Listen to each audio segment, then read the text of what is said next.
nous parlons de l'inverse d'un nombre. Donc nous allons voir la définition, une propriété et de nombreux exemples. Deux nombres sont inverses l'un de l'autre.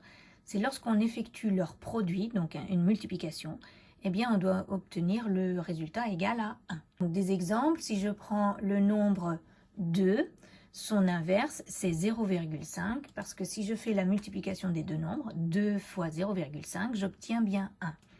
L'inverse du nombre 4, c'est le nombre 0,25 parce que je multiplie 4 par 0,25 et je trouve bien 1. 0,125 est l'inverse de 8. Lorsque je multiplie 8 par 0,125, je trouve bien 1. Donc on a bien des nombres qui sont inverses l'un de l'autre. Une propriété, c'est que l'inverse du nombre A peut s'écrire aussi 1 sur A. Donc des exemples, l'inverse du nombre 2, je peux l'écrire 1 demi, parce que je sais que 2 fois 1 demi, ça me redonne 1, c'est-à-dire l'unité.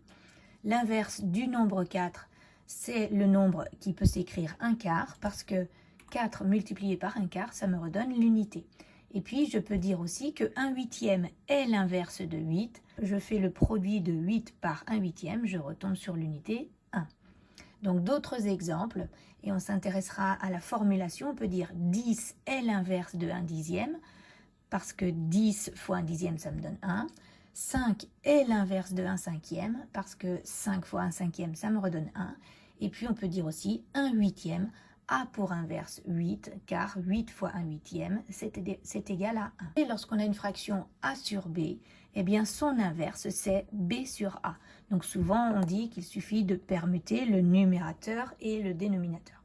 Donc deux exemples, l'inverse de 8 septièmes, c'est 7 huitièmes. Et puis si on ajoute des nombres relatifs, l'inverse de moins 4 cinquièmes, c'est 5 sur moins 4, mais le signe moins, on le remonte, donc ça nous donne moins 5 quarts. Voilà.